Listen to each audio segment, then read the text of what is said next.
وعلى آله وصحبه وبارك وسلم والحمد لله رب العالمين. السلام عليكم ورحمة الله وبركاته. اللهم صل وسلم وبارك عليه وعلى آله صلى الله وسلم عليه. محمد أشرف الأعراب والعجم، محمد خير من يمشي على قدمه، محمد باسط المعروف جامعه، محمد صاحب الإحسان والكرم، محمد تاج اسم الله قاطبة، محمد هو الأقوال والكريم، محمد ثابت الميثاق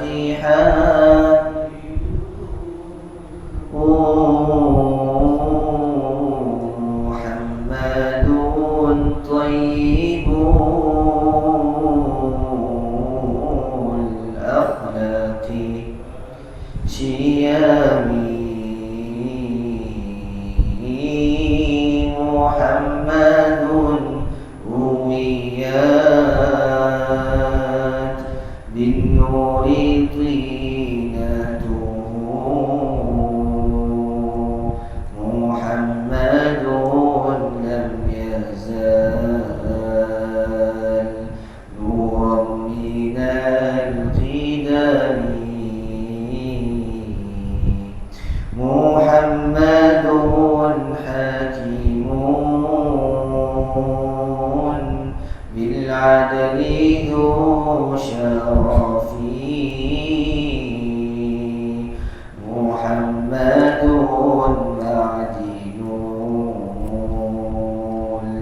الإنعام والحكم،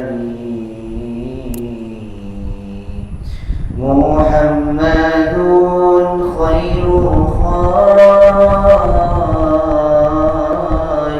الله من مضر، محمد خير رسل الله كلهم، محمد دينه حق الندين به، محمد مجملا حقا على عالمين، محمد ذكره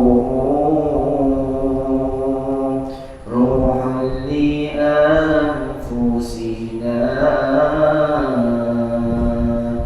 محمد شكره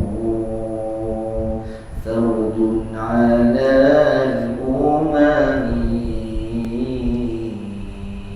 محمد زينة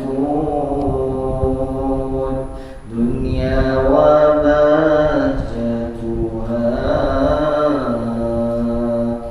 محمد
Lantas Allah meletakkan kita dulu dalam majlis mengingati Allah, majlis mengingati baginda Nabi Muhammad sallallahu alaihi wasallam. Apa pun majlis kalau diisi dengan ingat kepada Allah, majlis itu walaupun dihadiri seorang atau dua orang, tetap majlis itu besar di sisi Allah Subhanahu wa taala.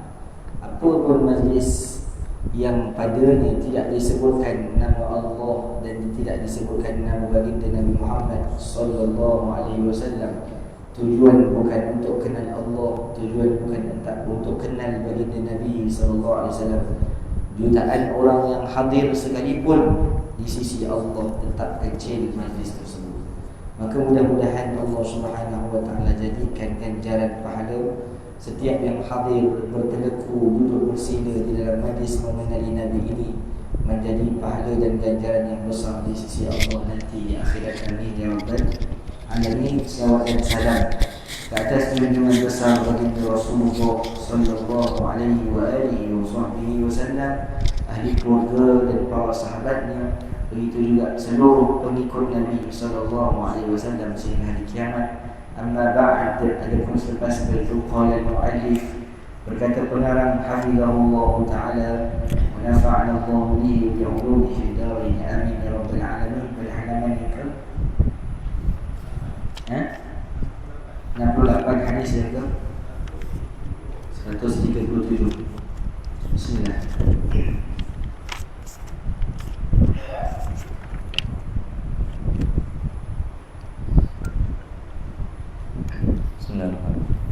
قال المؤلف حفظه الله تعالى ونفعنا الله به وعلومه في الدارين آمين آمين يا رب العالمين.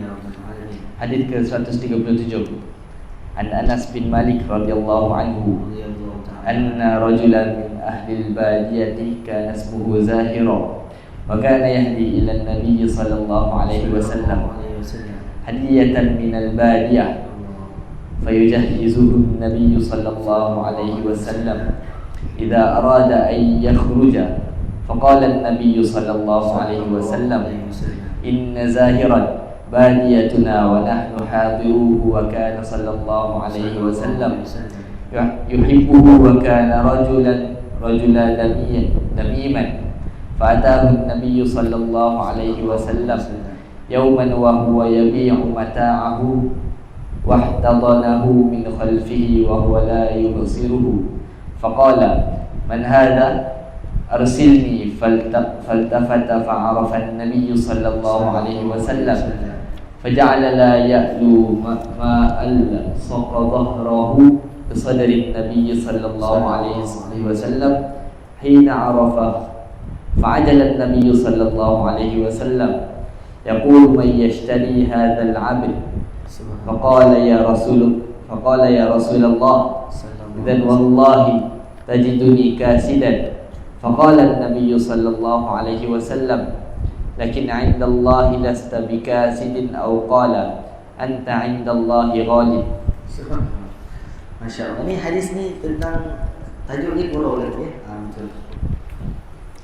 Dan tengoklah ini bab gurauan Nabi kepada seorang lelaki Badui yang datang daripada pedalaman. Kisah hadis ini kita baca terjemahan sebentar nanti. Ini adalah hadis yang menceritakan tentang kisah Nabi bergurau dengan seorang lelaki yang datang daripada pedalaman, daripada kota Madinah. Silakan terus. Anas bin Malik radhiyallahu anhu menyatakan ada seorang lelaki dari sebuah kampung bernama Zahir membawa hadiah kepada Nabi sallallahu alaihi wasallam dari kampung. Apabila hendak pulang, Nabi SAW pula mempersiapkan bekal pulangnya. Nabi SAW bersabda, sesungguhnya Zahir adalah pedalaman kita dan kita pula bandarnya. Nabi SAW juga cukup senang dengannya walaupun wajah lelaki itu hodoh. Pada suatu hari, Nabi SAW telah pergi kepadanya ketika lelaki itu sedang menjual barang dagangannya. Nabi SAW memeluknya dari belakang dalam keadaan dia tidak melihat baginda. Berkata lelaki tersebut, siapa ni? Lepaslah aku. Dia pun menoleh dan menyedari bahawa itu adalah Nabi SAW. Mengetahui hal itu, dia pun menetapkan belakangnya menentuh dada Nabi SAW. Kemudian Nabi SAW pun bersabda, siapakah yang hendak beli hamba ini? Dan lelaki itu berkata, wahai Rasulullah, engkau dapati aku ni bukanlah barang yang laku. Nabi SAW menjawab, tetapi engkau di sisi Allah bukan barang yang tidak laku. Atau berkata engkau adalah mahal di sisi Allah. Subhanallah. Hadis panjang sikit nah. Tapi di sisi ulama hadis ni hadis pendek nah. Subhanallah. Jadi kalau kita dengar hadis panjang macam ni, kita tak ingat hadis ni. Ingat boleh hadis. Susah ni. Hadis ni riwayat Sayyidina Anas. Maknanya Sayyidina Anas ada ketika Nabi SAW bersama dengan Zahir. Hadis ini riwayat Sayyidina Anas bin Malik. Jadi Sayyidina Anas ni menyaksikan. Dia menyaksikan apa yang berlaku ketika Nabi SAW pergi ke pasar, jumpa seorang lelaki. Sebelum itu dikenali dengan Zahir. Zahir ini adalah orang yang berada di pedalaman daripada kota Madinah, orang kampung. Orang kampung bukan orang bandar. Kata Nabi SAW, anna rajulan min ahli al-badiyah, satu orang kampung, kana ismu Zahiran, namanya itu Zahir. Wa kana yudi ila Nabi sallallahu alaihi wasallam, dan disebutkan di sini Zahir ini memberikan hadiah kepada Nabi sallallahu alaihi wasallam, yang hadiah itu asal dari pedalaman. Itu hadiah yang tak pernah diberikan oleh orang lain kepada Nabi. Maknanya hadiah itu special. Contohlah orang tu datang daripada mana-mana tempat yang ada dia punya kita panggil hadiah. Kalau Melaka ni tuan-tuan, dodol. Kalau kita nak bawa pergi ke mana-mana, dodol. Kita bawa apa lagi? Kita bawa lagi inang-inang. Apa lagi kita bawa? Kita bawa belacan. Orang Kedah kata tak, belacan dia bagi kita. Inilah makanan orang Melaka. Jadi makanan itu kadang-kadang sagun pun dimasukkan. Jadi benda-benda ini adalah benda-benda yang kalau di sisi orang bandar dia tak suka lah. Jadi walaupun Nabi SAW dapat hadiah yang tak disukai oleh sahabat-sahabat, tetapi Nabi SAW itu gembira dengan apa yang diberikan oleh sahabat yang namanya Zahir yang datang dari pedalaman. Walaupun di sisi orang lain itu kecil saja, tapi Nabi SAW menjaga sifat tawadhu, sifat rendah diri. Apa pun orang beri pada Nabi, Nabi akan terima. Ini tanda kasihnya Nabi kepada umat.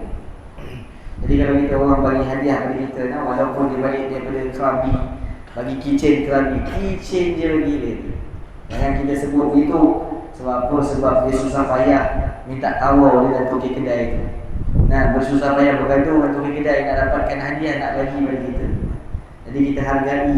Bahkan dia berjalan tu nak pergi sana tu tuan, bukan boleh pakai RM10, kita pakai ratus-ratus ringgit, bahkan ribuan ringgit untuk dapat sampai ke sana. Dia balik tak kenang kepada kita. Yang mahal tu kan bukan hadiah tu. Yang mahal tu kenang tu. Yang mahal tu ingat tengah nak beli hadiah tu, teringatlah nak beli kat kawan saya kat dulu kat Taman Maju tu, teringat nak beli. Walaupun harganya RM2 aja, harganya RM10, bahkan lebih kurang daripada itu, RM3 ada keychain, berapa ringgit sangat kan. Tapi kita bawa balik tuan-tuan ni, bagi pada dia kenangan. Ni oleh-oleh. Orang Indonesia sebut oleh tu apa tuan? Hadiah cendera mata atau cendera hati. Kita berikan kepada sahabat kita, ahli keluarga kita. Maka subhanallah, jadi kasihnya Zahir kepada Nabi, nak bagi hadiah kepada Nabi. Ini akhlak kita. Kita kalau ada orang yang kita hormat, ada orang yang kita kasih, kita sayang, tanda kita hormat, tanda kita sayang, kita bagi hadiah kepada dia. Tanda kita sayang, tanda kita hormat, kita berikan dia apa-apa sahaja yang menggembirakan hatinya, walaupun perkara itu adalah kecil di sisi orang lain. Subhanallah. Maka Nabi SAW kadang-kadang menyiapkan bekal. Nabi SAW menyiapkan bekal untuk Zahir bawa balik kepada kampungnya, ke pedalaman. Ketika Zahir itu nak keluar daripada Madinah, Nabi kata kepada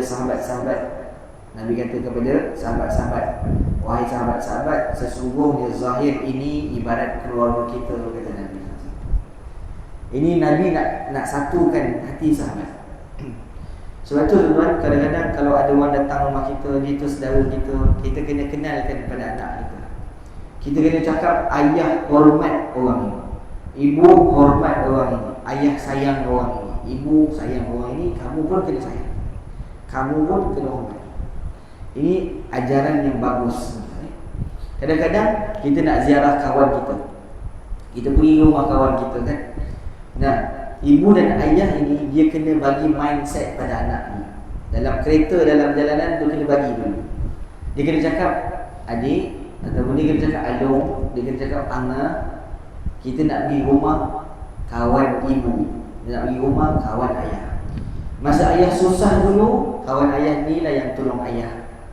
Kawan ayah inilah yang bagi pinjam duit pada ayah ketika ayah tak ada duit nak makan.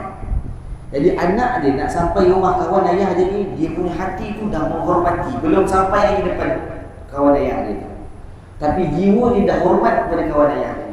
Bahkan dia akan rasa gembira. Seperti mana Imam Syafi'i, seperti Imam Ahmad Ibn Hanbal. Nah, Ahmad Ibn Hanbal anak murid kepada Imam Syafi'i rahimahullah ta'ala. Bila Imam Syafi'i nak datang ziarah rumah Imam Ahmad Ibn Hanbal, maka Imam Syafi'i bagi tahu kepada anak, wahai anakku, datang seorang yang alim namanya Asy-Syafi'i. Ini adalah guru kepada ayah, kau kena hormat. Kau kena siapkan makan kepada dia, kau kena siapkan air pada dia.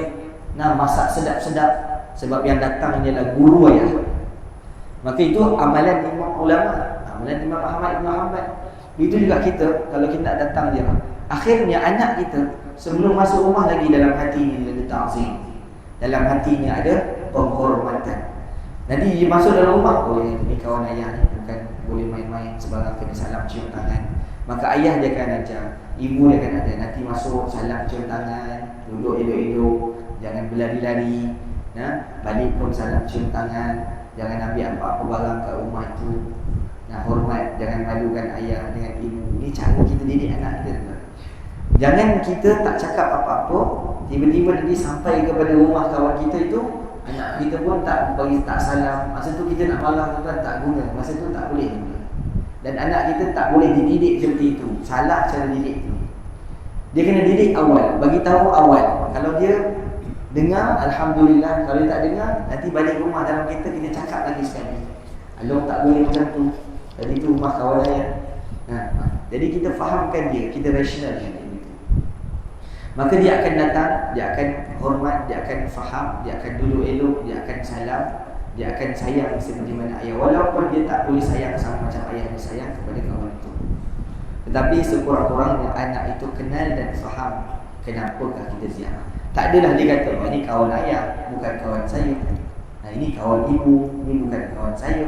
Maka macam itulah juga Nabi SAW dia nak bagi sahabat saling hormat di antara satu sama lain. Maka Nabi perkenalkan, bahkan Nabi angkat, dan Nabi SAW berikan pandangan yang istimewa untuk orang itu. Walaupun kata Nabi SAW wajahnya tak cantik pun, wajahnya bodoh. Seorang datang daripada kampung, kita ni orang bandar, kenal macam-macam, tahu macam-macam, maka Nabi SAW tak pernah meringankan ataupun merendahkan sahabat yang namanya Zahir. Bahkan Nabi nak angkat di sisi pandangan mata sahabat. Apa Nabi kata? Ini contoh Nabi ajar. Kata Nabi, sesungguhnya, Nabi guna kalimah in, sesungguhnya Zahir adalah ibarat keluarga kami. Makna apa tuan? Siapa yang rendahkan Zahir, ibarat rendahkan Nabi Muhammad SAW.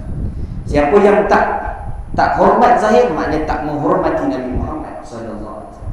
Jadi Nabi terus letak satu tahap yang sahabat-sahabat kena hormat kepada Zahir walaupun dia orang kampung. Ini tuan-tuan, kita kena ajar seperti itu. Sallallahu alaihi wasallam Muhammad. Contohlah, kita ada sepupu, anak kita punya sepupu, anak buah kita, dan datang rumah kita. Contohnya kakak kita tu minta tumpang anak dia. Kita kena cakap, ni adalah anak buah ayah. Ayah sayang dia macam ayah sayang awak semua. Maka kongsi mainan sama-sama. Jangan rasa mainan tu awak punya, yang ni kongsi mainan. Allah sayang orang yang berkongsi. Kita kena beritahu. Akhirnya anak kita tu dia duduk satu martabat, tahap penghormatan dia kepada sepupu dia. Walaupun sepupu dia bukan punya mainan itu, ayah dia punya yang belikan tu dia, tapi dia akan berkongsi. Jadi ayah ataupun pemimpin itu dia kena letak satu tahap penghormatan di sisi orang bawahannya kepada orang lain. Ini peranan pemimpin. Kalau kita jadi pemimpin, kita kena buat begitu. Nah, kita kena kenalkan. Contohnya kita berjalan, ini Tuan Bilal kita, ini pengurus jenazah kita. Kita kena kenalkan orang supaya orang kenal, oh ini Tuan Bilal, dia akan rasa hormat. Oh ini orang yang mewakili, oh ini AJK masjid, oh ini AJK surau. Dia kena rasa, kita kena perkenalkan. Itu nah. Itu juga kita dengan anak-anak kita, itulah yang diajarkan oleh baginda Rasul sallallahu alaihi wasallam. Nabi kata sesungguhnya Zahir itu daripada keluarga kami yang tinggal di pedalaman, dan kami pula ibarat keluarga beliau. Subhanallah. Ini Nabi SAW rendah diri ni, tawaduk. Bahkan bukan Nabi angkat dia dulu dalam keluarga Nabi. Bahkan Nabi kalau datang pada dia, Nabi keluarga dia. Subhanallah. Ini tuan-tuan tak boleh kacau ni tuan-tuan. Bahkan Nabi SAW memuliakan dia. Subhanallah. Dan kami pula ibarat keluarga beliau yang tinggal di kota. Subhanallah. Rasulullah SAW amat mengasihinya, walaupun beliau bukan seorang yang kacau, bukan orang yang cantik rupa parasnya. Bahkan dalam hadis tu Nabi kata, rupa paras Zahir adalah rupa yang tidak kacau ataupun bodoh, disebut situ.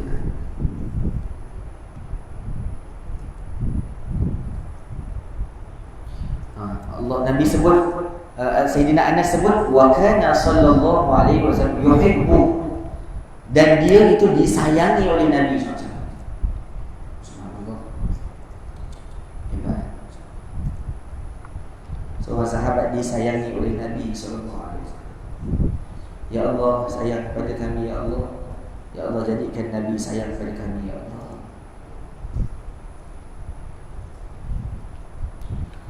Mudah-mudahan kita disayangi oleh Nabi Muhammad sallallahu alaihi wasallam.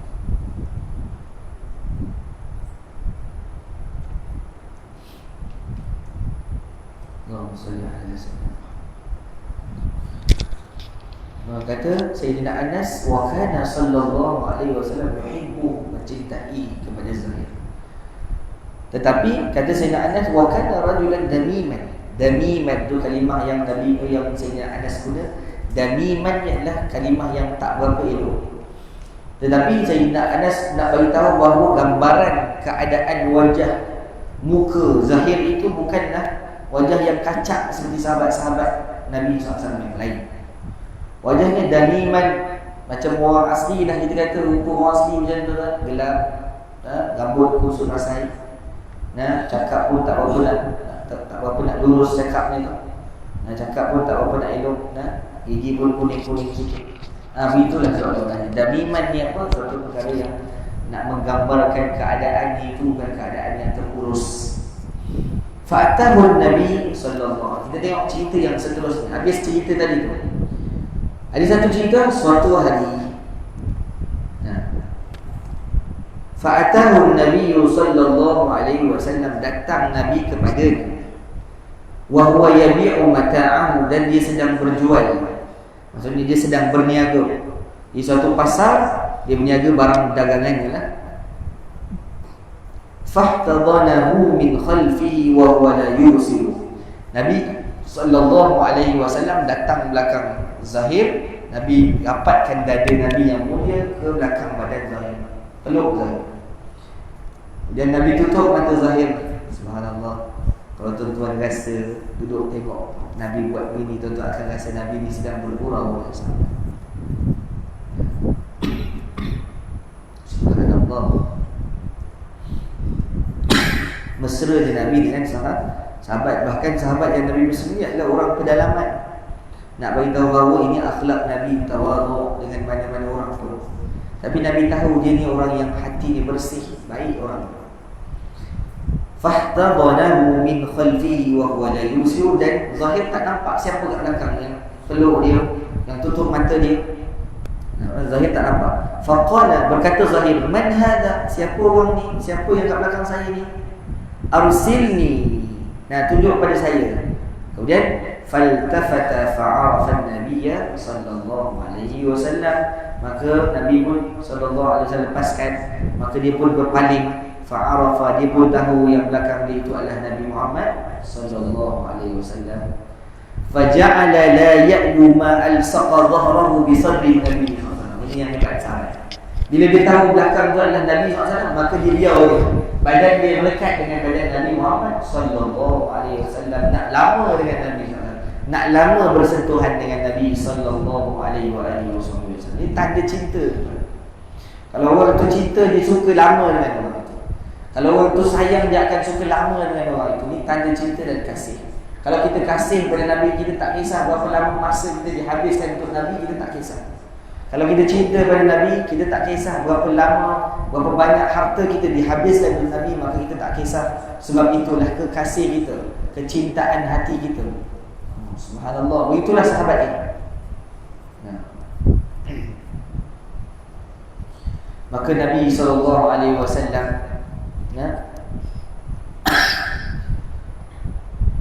bergurau dengan sahabat yang namanya Zahir.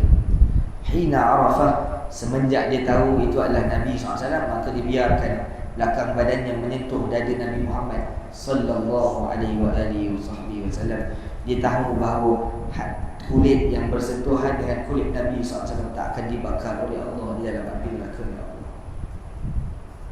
Tubuh yang bersentuhan dengan tubuh Nabi Muhammad tak akan dibakar oleh Allah SWT. Faja'ala an-nabiy sallallahu alaihi wasallam, maka Nabi sallallahu alaihi wasallam pun berkata, Nabi kata apa?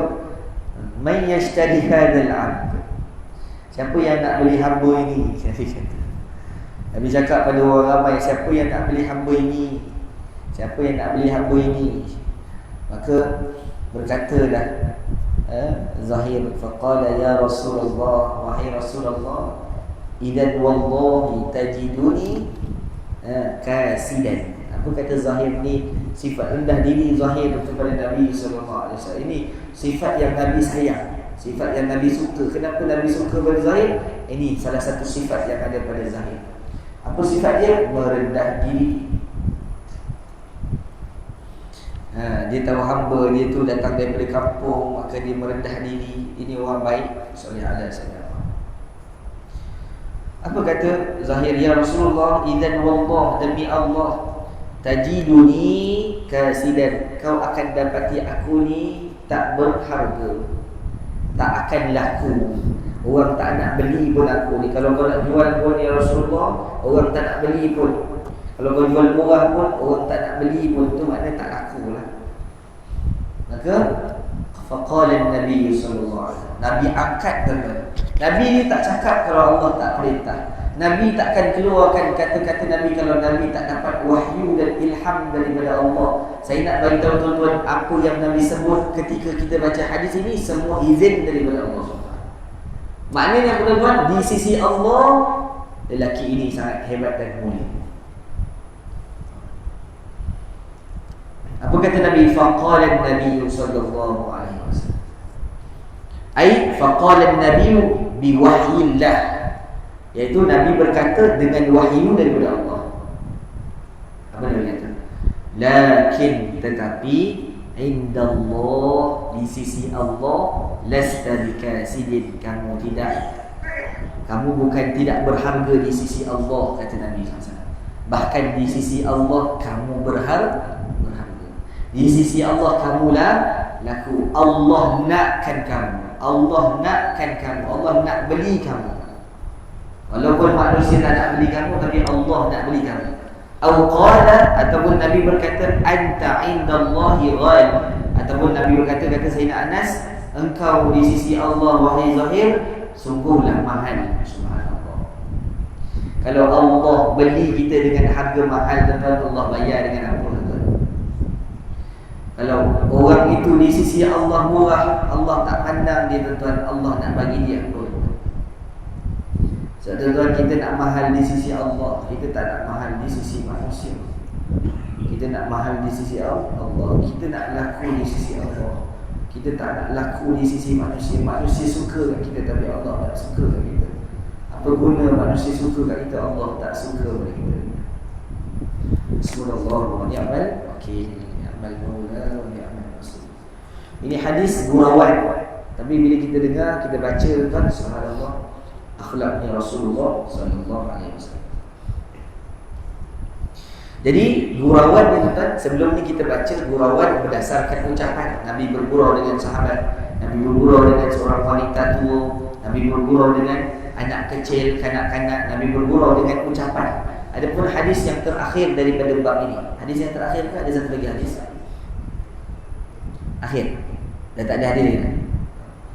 Jadi hadis ini nak bagi tahu bahawa Nabi bergurau dengan dua cara. Satu, Nabi berkata-kata. Apa Nabi bergurau dengan dia? Siapa nak beli hamba ini? Siapa nak beli hamba ini? Siapa nak beli hamba ini? Ini gurauan Nabi dengan kata-kata. Ada satu lagi Nabi gurau dengan perbuatan Nabi. Apa yang Nabi buat? Nabi peluk, kata Zahir. Nabi tutup mata Zahir. Nah, ini gurauan. Subhanallah. Subhanallah. Jadi tuan-tuan buatlah gurauan ini ya, dengan isteri kan. Dengan anak-anak, kadang-kadang balik daripada kejauhan. Yang isteri pula sambutlah gurauan suami itu. Ni apa pasal orang dah terbiat ke? Dia pula marah, suami dia bergurau. Suami dia nak bagi cincin emas, jadi suami dia tutuplah mata dulu. Ni nak bagi cincin emas ni. Jadi asal nak gurau jadi tak gurau, bergaduh pula jadi. Jadi itu gurauan. Jadi jangan serius sangat dalam hidup ini. Ada masa kita bergurau sedikit. Itulah gurauan yang berupa ucapan. Adapun Nabi peluk Zahid itu adalah gurauan ada sudut perbuatan Nabi Muhammad sallallahu alaihi wasallam. Jadi harus bergurau dengan ucapan atau perbuatan. Yang pertama kita nak ambil daripada hadis ini, boleh kita bergurau dengan seseorang dengan ucapan ataupun perbuatan dengan syarat dia redha. Kita nak bergurau dengan orang itu kan kita kena kenal orang. Jangan semua orang kita tengok dia kita pun nak bergurau dia, tak boleh juga. Dia tu jenis tak bergurau, jadi jangan bergurau dengan dia. Jadi bergurau dengan orang yang berlebih kurang. Sebab tu kita ni kena berlebih kurang. Maknanya kita bergurau dengan orang pun boleh, orang bergurau dengan kita pun boleh. Jadi kita bergurau dengan orang boleh, orang nak bergurau dengan kita tak boleh. Itu bukan orang yang berakhlak dengan akhlak yang bagus. Jadi seperti mana Nabi SAW boleh bergurau, itu juga lah sahabat-sahabat pun pernah bergurau dengan Nabi Muhammad sallallahu alaihi wasallam. Dengan syarat gurauan itu adalah gurauan yang betul mengikut syariat. Yang kedua tuan, apa yang kita boleh belajar daripada hadis ni, jadi seorang pemimpin itu harus bergurau dengan rakyat biasa, dengan orang bawahannya. Boleh bergurau, tak adalah sepanjang masa itu dalam keadaan serius, walaupun orang bawahannya itu adalah orang yang terkecil daripada kalangan orang bawahan. Contohnya dia tu bos majikan, dia bergurau dengan jaga, pengawal tempat yang dia bekerja. Boleh tak bergurau? Boleh. Makan sama-sama. Boleh. Silakan. Kita rendahkan diri kita, hati kita untuk kita masuk pada mereka. Subhanallah. Dan yang ketiga, apakah yang kita boleh ambil daripada hadis ini? Ungkapan Nabi. Apa yang Nabi sebut kepada Zahid? Engkau di sisi Allah seorang yang mahal. Yang Nabi sebut kepada orang lelaki yang namanya Zahir, rupa parasnya tak cantik, bodoh, bahawa Allah ni tidak menilai seseorang. Nak beritahu bahawa kita, Allah ni tak menilai seseorang itu berdasarkan rupa parasnya yang handsome, kancak, cantik, rupawan, kurus, ada tubuh badan yang cantik dan sebagainya. Allah tak pandang itu semua. Tetapi Allah nilai seseorang itu pada luaran, Allah nilai pada seseorang itu pada hati dan amalan. Inna Allah la yanzuru ila suwarikum wa ajsamikum, kata Nabi, walakin Allah yanzuru ila qulubikum wa a'malikum. Sesungguhnya Allah itu tidak memandang atas luaran kamu, pakaian kamu, tubuh badan kamu, tetapi Allah itu memandang akan qulubikum, atas hati kamu, wa a'malikum, dan amalan-amalan yang kamu lakukan. Amalan ni ada dua, satu amalan jiwa, hati, kerohanian. Satu lagi ada amalan zahir, jawarih, perbuatan fizikal kita. Maka Nabi SAW beritahu bahawa Allah pandang dua, satu hati, satu amal. Amal secara zahir. Jadi nak beritahu bahawa ni hati zahir adalah hati yang baik, Nabi kenal hati zahir, maka Allah Subhanahu wa taala bagi ilham dan wahyu kepada Nabi bahawa zahir ini adalah orang yang mahal di sisi Allah Subhanahu wa taala. Kalau kita cakap, kita akan cakap ikut nafsu kita. Kalau kita sayang pada orang, kita akan cakap, oh bagus orang ni. Kita akan cakap ikut nafsu kita. Mungkin orang ni pernah tolong kita, orang ni pernah cakap baik kat kita. Nah, kalau kita tak suka kat orang, kita akan cakap ikut nafsu kita. Mungkin orang ni tak pernah dengar cakap kita. Kadang-kadang kita minta pun dia tak tahu saja, maka kita akan cakap orang ni buruk, betul tak? Tapi Nabi kalau cakap, Nabi tak ikut nafsu Nabi. Adakah zahir bagi rasuah pada Nabi SAW? Tak. Nabi tak terpengaruh dengan apa-apa orang pun. Bahkan Nabi berkata bahawa zahir ini di sisi Allah mahal dengan wahyu dan ilham yang Allah SWT turunkan kepada Nabi sallallahu alaihi wasallam. Akhirnya tuan-tuan, kita pun akan sayang pada zahir. Hati kita pun akan cinta kepada zahir. Maka bila kita jumpa ke akhirat nanti zahir ini, maka kita akan kata kepada zahir, wahai zahir, untungnya kamu dikasihi dan disayangi oleh baginda Nabi Muhammad sallallahu alaihi wasallam. Percayalah, semua sahabat yang dengar hadis ini bercemburu dengan zahir kerana Nabi mencintai dan Nabi sallallahu alaihi wasallam yang dikatakan mencintai kepada zahir, berbuat baik kepada zahir. Jadi Allah tidak memandang rupa paras, tak pandang harta benda, tak pandang apa yang kita ada secara zahir, tetapi Allah melihat apa yang terkandung di dalam hati sanubari serta amalan-amalan kita. Habis itulah. Salli ala sayyidina Muhammad.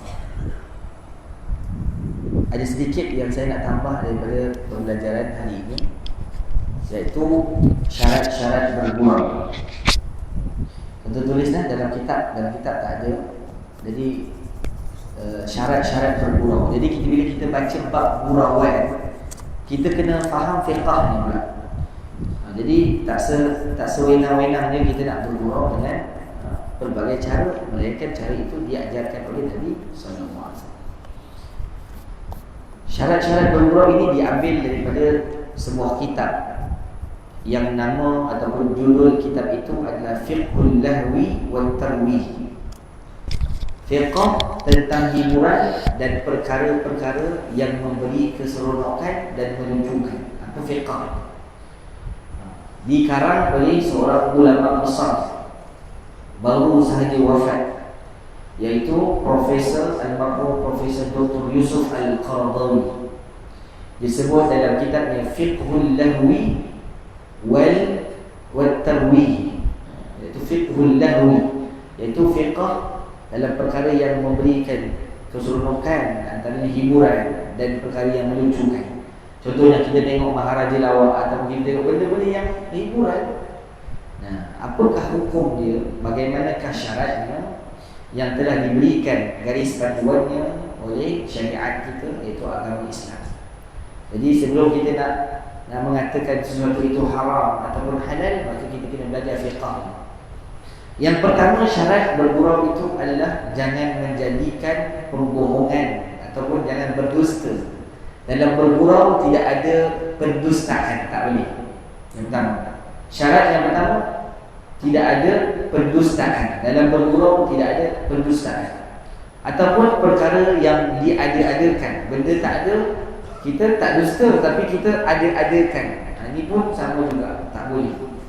Pendustaan dan perkara yang diada-adakan sehingga orang itu boleh ketawa dan boleh seronok, maka seronok dan ketawa itu tak syar'i. Tak syar'i maknanya apa? Tidak disukai oleh Allah. Nah, Allah Subhanahu wa taala tak suka orang yang berdusta dan mengada-adakan sesuatu yang tak ada. Nah, seperti mana Nabi Muhammad sallallahu alaihi wasallam bersabda, hadis ni menjadi dalil kepada perkara yang disebutkan yang pertama, iaitu jangan ada berbohong, jangan ada benda yang diada-adakan. Apa dalilnya?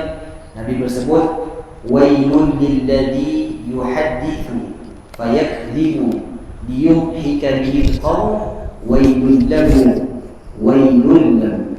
Nabi SAW bersabda, kecelakaan wailun, wail ni adalah tentu satu kecelakaan, kata Nabi. lilladzi, bagi orang yang yuhaddithu, bertutur, fayakdzibu, dan dia berdusta dengan apa yang dia bertuturkan, liyudhika bihil qaum, semata-mata tuturan itu untuk dia gembirakan hati orang, untuk dia buat orang tertawa, untuk dia buat orang berseluruh ketawa. Wailul lahu, Nabi ulang. Kali pertama Nabi dah sebut dah awal, celakalah orang yang berkata dan dia berbohong untuk memberikan orang lain ketawa. Kemudian Nabi ulang belakangnya tu, wailul lahu, celaka bagi dia. Nabi ulang sekali lagi, wailul lahu, celakalah bagi dia. 2 kali ulang, termasuk atas menurut 3 kali. Ini tuan-tuan Jadi bila kita tengok, kita tapislah. Tuan-tuan sendiri kenal, tuan-tuan tapis TV yang tuan-tuan tengok, tuan-tuan nak pilih, tuan-tuan nak dengar, adakah perkara itu adalah perkara yang benar ataupun dusta. Dan kalau nampak lebih daripada benda-benda yang melarakan, benda-benda yang menghilangkan pahala, kita ketawa semata-mata, tidak ada apa manfaat, bahkan tidak syar'i, maka tinggalkan. Itu syarat yang pertama. Syarat yang kedua, iaitu tidak ada apa-apa penghinaan ataupun pembuka aiban.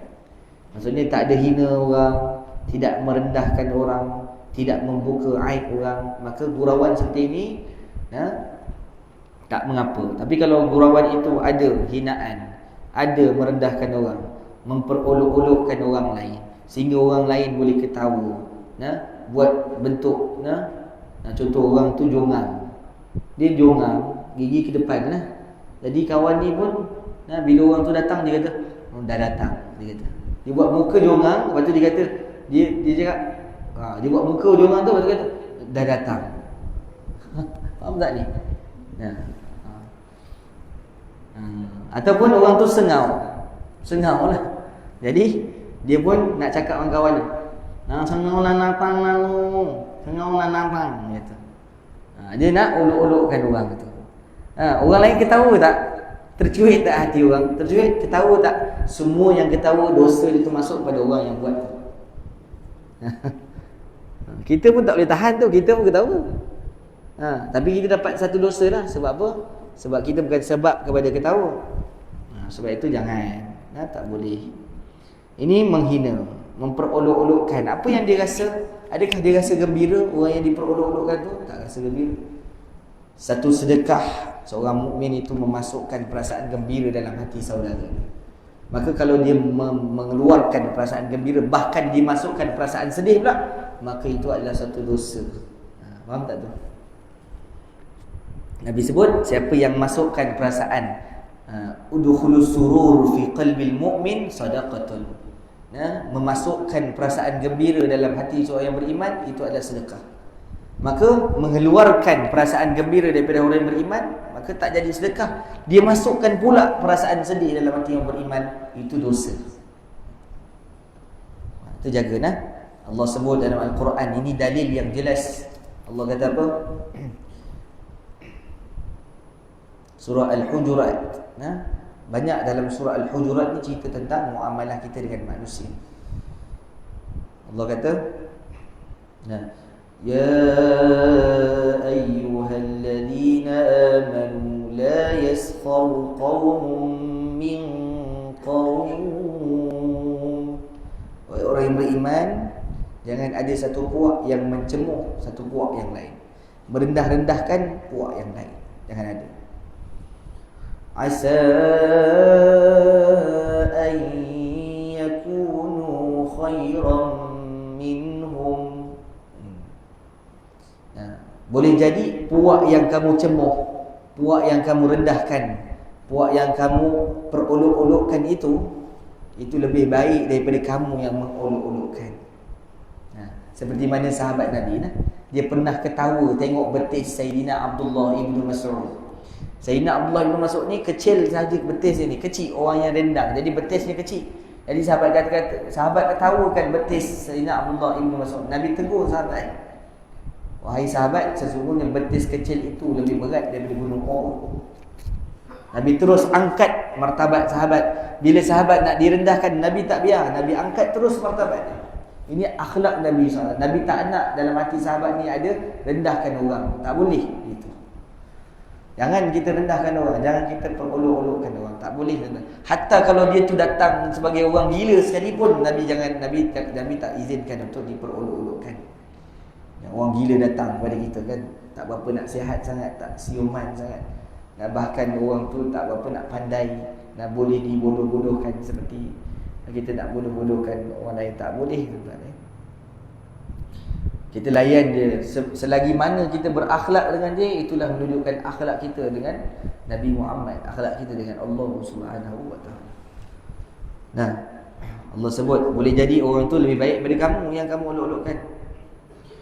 Wala nisa'un min nisa'.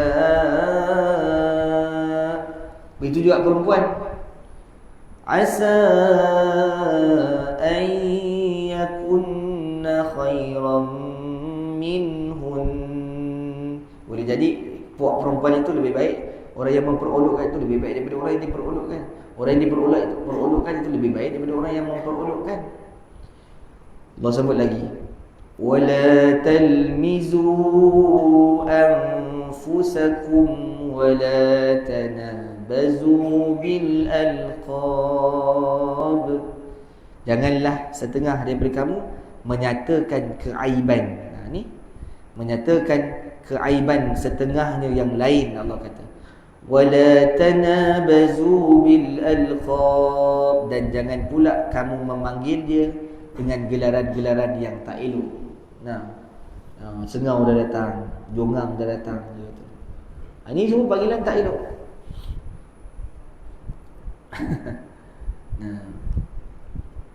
Buntat dah datang, buntat. Ni zaman dulu lah tuan, zaman sekarang tak ada sebut buntat ni. Ramailah. Jadi tak tahulah zaman kita ni ada tidak ni. Ni ada ni, saya rasa ni. Dalam kalangan kita ni ada gelar-gelar dia. Subhanallah, subhanallah. Allah sebut ayat yang terakhir daripada ayat ini, Allah kata bi'sal ismul fusuq ba'dal iman wa man lam yatub fa ulaika humul zalimun. Allah kata larangan-larangan yang tersebut yang Allah sebut ke atas, Allah kata menyebabkan orang yang melakukannya menjadi fasik, menjadi orang yang jatuh kepada dosa besar.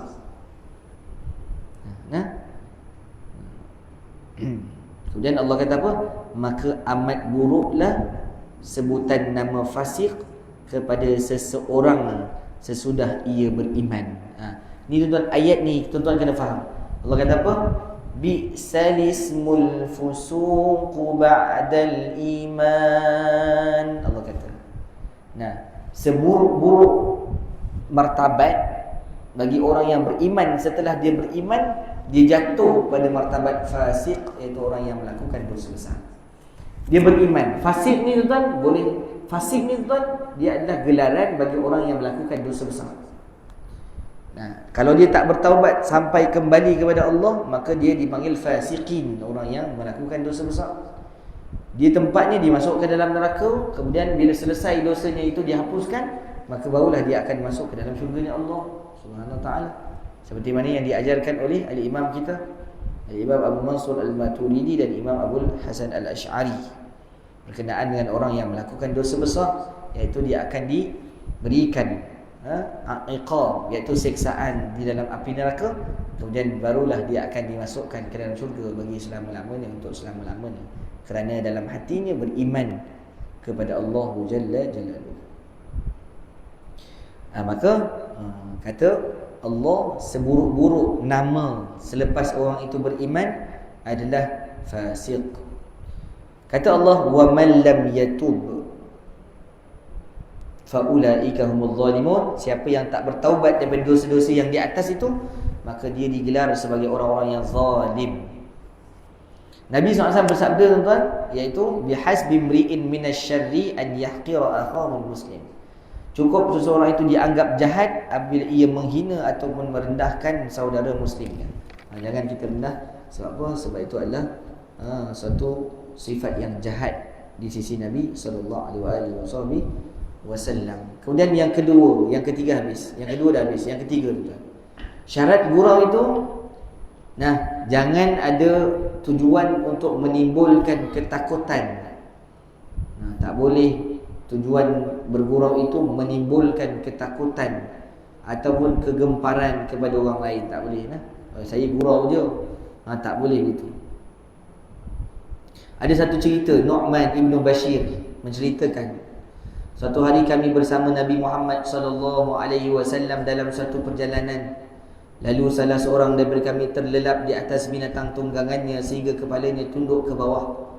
Seorang yang lain kerana ingin bergurau lantas mencabut satu anak panah dari bekas anak panah milik lelaki yang terlelap tadi, menyebabkan ia terjaga kerana terkejut ketakutan.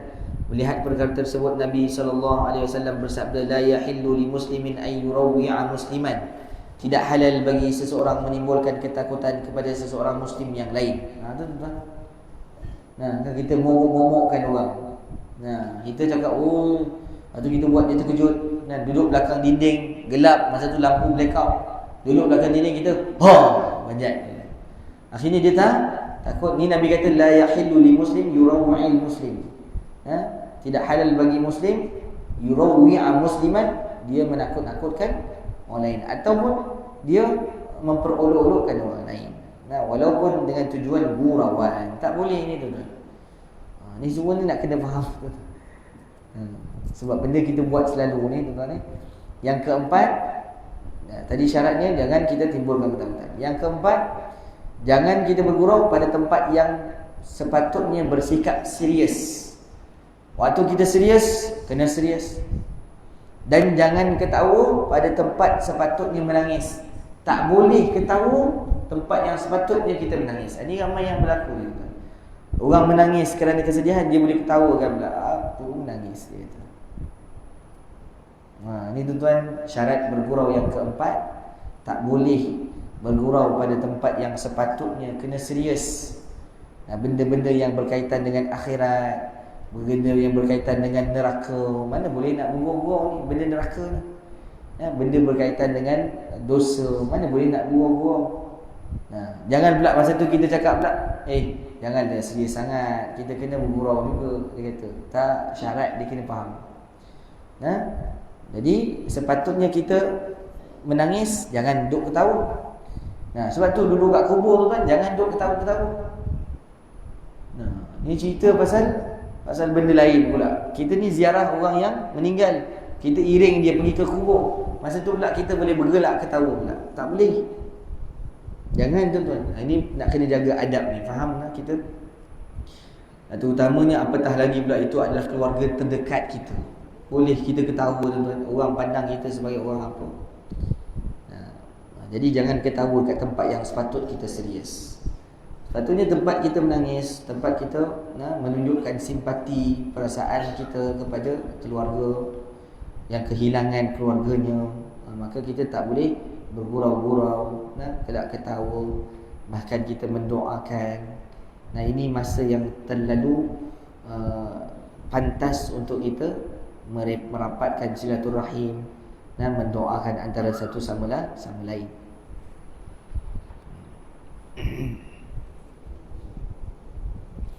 Ketika hari keluarga, masa family day, kita buat cabutan bertuah. Masa tu janganlah pula serius. Orang tengah ber-family day, dia serius pula. Tak kena juga tuan. Jadi kita tengok tempat. Masa guru tengah mengajar, cerita tentang akhirat, cerita tentang dosa, maka jangan kita bergurau. Bila guru bergurau, jangan kita pula serius. Tak boleh begitu. Jangan begitu. Jadi kena tengok keadaan begitu.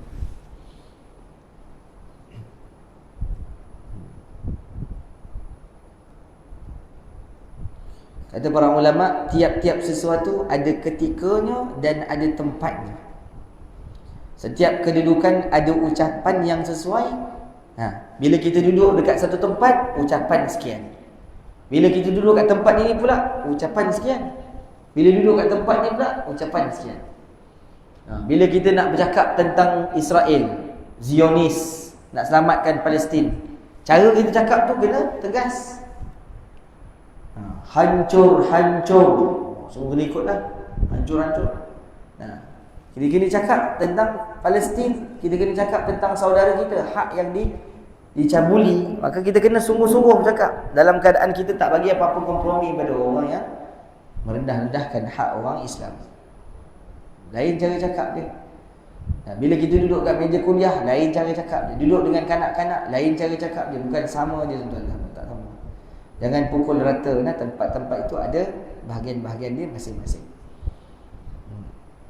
Jadi orang yang bijak itu dia meletakkan sesuatu kena pada tempatnya. Antara perkara yang tidak boleh menjadi bahan gurauan adalah yang disebut oleh Nabi sallallahu alaihi wasallam. Ini tuan-tuan, Nabi sebut 3 benda ni tak boleh bergurau. Ini kena ingat betul apa dia. Yang pertama, Nabi kata salatul jidduhunna jiddun wa hazluhunna jaddun. Yang pertama, perkara yang tak boleh dibuat gurau-gurau, yang pertama adalah an-nikah, iaitu pernikahan. Jangan duk gurau-gurau tentang nikah ni. Tentang ijab kabul. Saya gurau je. Mana boleh begitu? Saya terima nikahnya. Contoh. Jadi bergurau. Tak boleh. Dia terima nikah ni bukan boleh main gurau. Sebab bila dia dah akad, dia ijab kabul, mesti jadi ni. Tak boleh gurau. Macam tu juga saksi ni, saksi belakang ni. Di zaman trend-trend dia nak sahkan orang, tak nak sahkan orang. Dah pengantin dengan wali ni dah ijab kabul betul dah. Dia kata tak sah lah, kita buat sekali lagi. Suka hati dia tak nak sahkan orang pun ijab kabul. Ni dia kata tak puas hati lah, tak apa-apa nak dengar lah.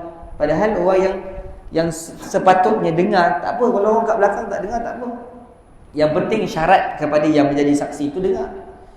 Saksi orang tu dengar tak saksi. Sebab tu orang lain jangan duk sibuk. Orang lain pula yang jawab tak sah. Yang jawab sepatutnya saksi dengan wali ataupun orang yang berada di kawasan yang terdekat daripada tempat ijab kabul itu. Ini orang yang jauh pula dia kata saya tak dengar, tak sah, semula-semula. Dia pula yang cakap tak sah. Ini tak betul. Jadi sebab tu kita kena faham. Kita bukan boleh main-main begitu, tak boleh. Yang kedua, wat-talaq, berkenaan dengan talaq. Pun tak boleh juga. Jangan nak gurau-gurau dengan tentang talaq ni. Saya gurau je ustaz, tak boleh.